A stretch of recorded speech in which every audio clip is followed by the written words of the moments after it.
Hi! Okay, this video is going to have two parts. Part 1 is going to be a review of Taylor Swift's new album 1989, and part 2 is going to be a lipstick tutorial so you can get Taylor Swift's awesome signature red lipstick. So Taylor Swift's album 1989 came out on Monday, which was the October 27th, my birthday. And I had heard that it was really good, very different from a lot of her stuff that she's done so far. I wasn't quite sure that I wanted to spend $13 because I'm not a huge fan of pop music all the time, but after hearing from a lot of people that it was really, really good, I decided to just go ahead and buy it. And I love it. It is so good. It's completely different. Like, honestly, I just hate country music, all kinds of country music. And so that's why I kind of had wishy-washy feelings about her before, because she would go back and forth between country and pop. And I liked some of her songs, but I couldn't ever 100% love her just because she was so country and a little bit cliche.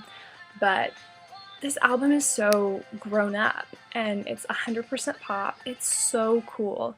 But then in addition to being kind of grown up, kind of the Taylor Swift album for 20-somethings instead of teenagers, it's also kind of reminds me of old Hilary Duff music, which is kind of like filling a void in my teenage soul that I didn't know I needed filled, but it kind of reminds me of like the classic Hilary Duff pop that I went to go see when I was 13, you know, which I really like. It's kind of like harkening back to, it's supposed to be like based on 80s music, but I'm kind of hearing like my junior high years in it, which is really cool because it's not, you know, stupid crushes. It's a little bit more of a mature view on bad relationships, not necessarily a view that I've come to experience yet. She's a little bit more jaded than I am, but it makes for really great music.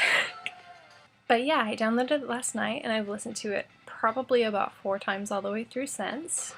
Part of it because I was studying for a test and so I just needed some background music, but listened to it like 3 times then, once before I went to sleep, in the car this morning, so I've listened to it a lot. As to a favorite song on the album, it's like everyone is my favorite so far, because like you listen to it all the way through and it's like, oh, this is my favorite, wait, this is my favorite, wait, I love this one. So I'm sure eventually I'll have a favorite that kind of sticks with me after, you know, months, years have gone by and she comes out with new stuff, but right now they're all my favorite.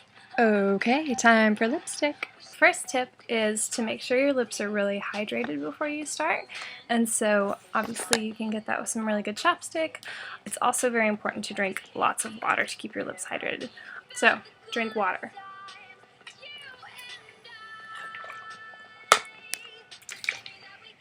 Now, the first thing I'm going to do is take off my lipstick from this morning so that we can start with a fresh, clean slate. You obviously won't have to do this. As I said, I put on lipstick this morning, so they're still a little bit stained from before. They're not normally this pink, but we'll go ahead and get going.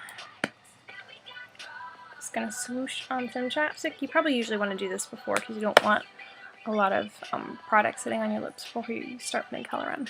Okay, so first, if you like to do a lip plumper or a lip primer, go ahead and do that first. I'm not gonna do it right now. Just not that big of a deal to me. But I have very small lips, and so I like to highlight my Cupid's bow to make them look a little bit more exaggerated. So I'm just going to take a white eyeliner pencil.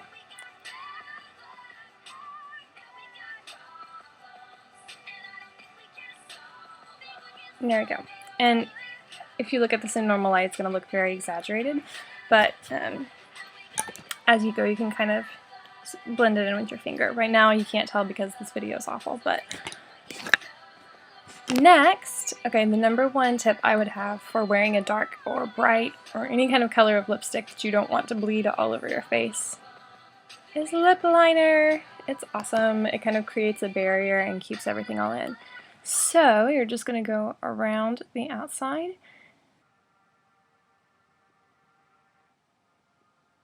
Okay, so my other tip for people with smaller lips is put the majority of the lip liner in the middle of your mouth. So you don't want to not like fill in out here, but you want to really color in a lot, I guess, in the middle by your Cupid's bow. and especially on the bottom lip in the middle.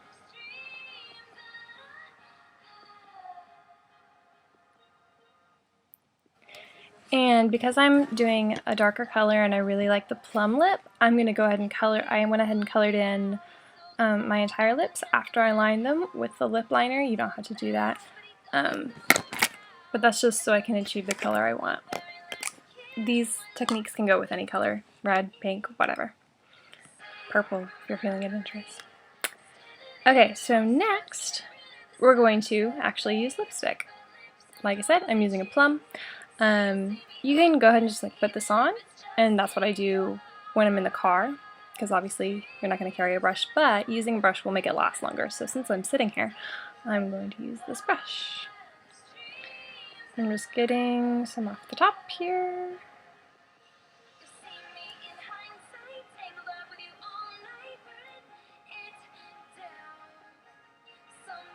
Okay, make sure it looks the way you want. Even, and it's really hard to do this without an actual mirror, so mine for sure doesn't look perfect, but. And then the last step is lip gloss. And again, for bigger lips, only put it in the middle.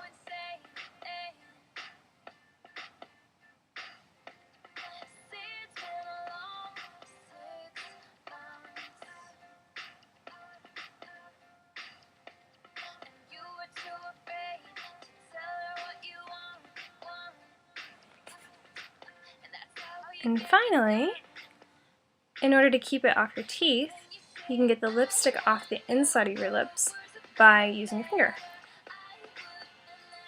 See? It's on my finger and that on my teeth. Ta-da! And that's how you can get perfect lipstick. And if you're feeling Taylor Swift inspired, you can go totally red, or if you want something a little bit tamer, you can go with pink, or if you're feeling adventurous, plum is really fun. Thank you for watching!